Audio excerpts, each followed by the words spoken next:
Lundi 27 janvier 2025. Évangile de Jésus-Christ selon saint Marc. En ce temps-là, les scribes qui étaient descendus de Jérusalem disaient: Jésus est possédé par Belzéboul. C'est par le chef des démons qu'il expulse les démons. Les appelant près de lui, Jésus leur dit en parabole: Comment Satan peut-il expulser Satan?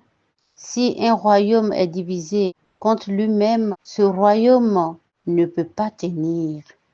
Si les gens d'une même maison se divisent entre eux, ces gens ne pourront pas tenir si Satan s'est dressé contre lui-même. S'il est divisé, il ne peut pas tenir. Ça n'est fini de lui. Mais personne ne peut entrer dans la maison d'un homme fort et piller ses biens s'il ne l'a d'abord ligoté. Alors seulement il pillera sa maison. Amen, je vous le dis, tout sera pardonné aux enfants des hommes, leurs péchés et leurs blasphèmes qu'ils auront proférés. Mais si quelqu'un blasphème contre l'Esprit Saint, il n'aura jamais de pardon. Il est coupable d'un péché pour toujours. Jésus parla ainsi parce qu'il avait dit: il est possédé par un esprit impur. Acclamons la parole de Dieu.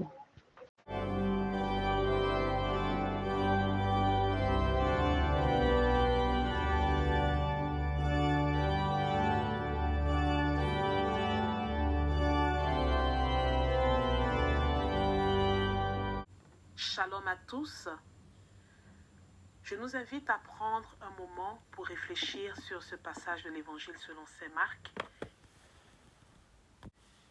Les scribes qui sont venus de Jérusalem avaient commencé à accuser Jésus d'être possédé par Belzéboul,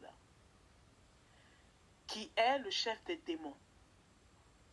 Mais Jésus leur répond avec sagesse et clarté, et il souligne réellement l'absurdité de leurs accusations. Il leur dit: comment Satan peut-il expulser Satan? Mais par cette question, il met vraiment en lumière la nécessité de l'unité et la force que cela confère. C'est une réalité spirituelle, une vérité spirituelle forte que Jésus était en train de communiquer ainsi. Il dit: un royaume divisé ne peut pas subsister. Donc essayons de réfléchir un peu à cette vérité dans nos vies personnelles. Si nous sommes divisés intérieurement, si nous vivons en conflit avec nous-mêmes ou avec les autres, nous ne pouvons pas prospérer.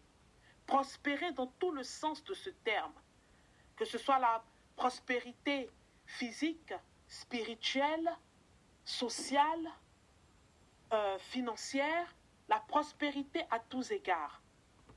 Jésus nous donne une vérité spirituelle ici et il nous fait comprendre que si nous sommes divisés, même déjà à l'intérieur de nous-mêmes, avant même de toucher à l'extérieur, si nous vivons en conflit avec nous-mêmes, si nous n'arrivons pas à nous pardonner, si nous n'arrivons pas à nous accepter, si nous n'arrivons pas à nous voir comme Dieu nous voit, nous ne pourrons pas prospérer.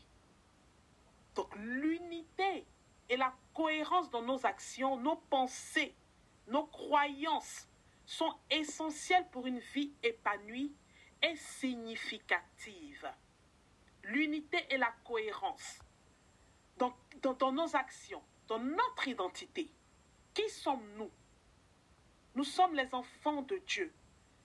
Est-ce que nos actions au quotidien, nos décisions au quotidien, nos choix au quotidien reflètent cette vérité forte qui est celle de notre appartenance à Dieu? Est-ce que dans la société dans laquelle nous sommes, nous avons conscience de qui nous sommes, des enfants de Dieu? Le sel de la terre. Est-ce que nous avons conscience de cela?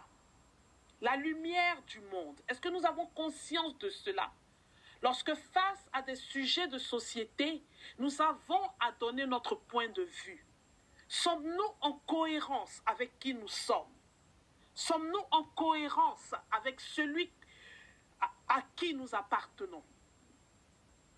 Jésus parle ensuite du péché contre l'Esprit Saint. Il dit bien que c'est un péché qui est impardonnable. Que signifie ce péché?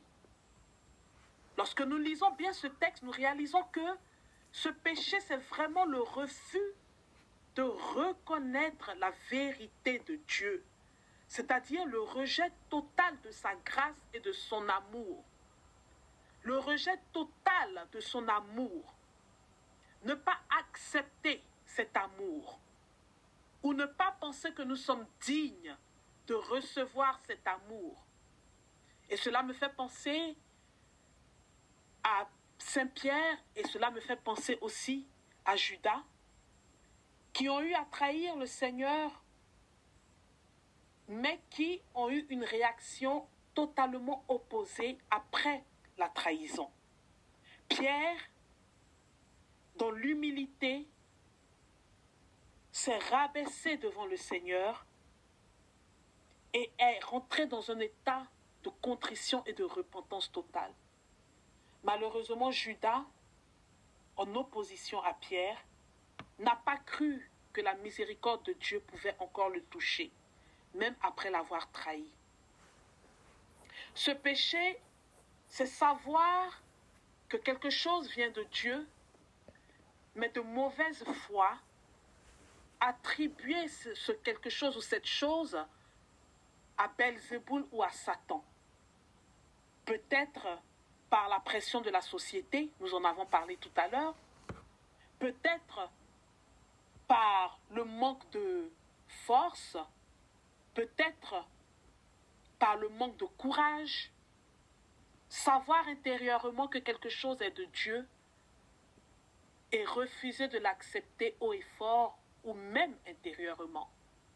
Je nous invite alors à regarder dans nos vies. Est-ce qu'il y a ce genre de posture ou de position que nous avons adoptée, sachant que quelque chose est réellement de Dieu, mais ayant attribué cette chose à Satan? Je nous invite à regarder, à sillonner un peu dans les différents compartiments de nos vies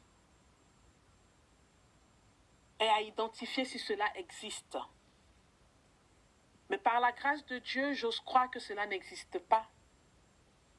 Et je nous invite vraiment à demander à Dieu la grâce de pouvoir toujours discerner face aux situations pour ne pas, de manière wrong, fausse, attribuer quelque chose qui vient de lui à Satan ou à Belzéboul. C'est vraiment une mise en garde puissante que Jésus nous fait ici. Il vient pour nous rappeler l'importance d'ouvrir nos cœurs à l'Esprit de Dieu. Parce que c'est l'Esprit de Dieu qui peut nous donner le discernement nécessaire dans les différentes situations de nos vies.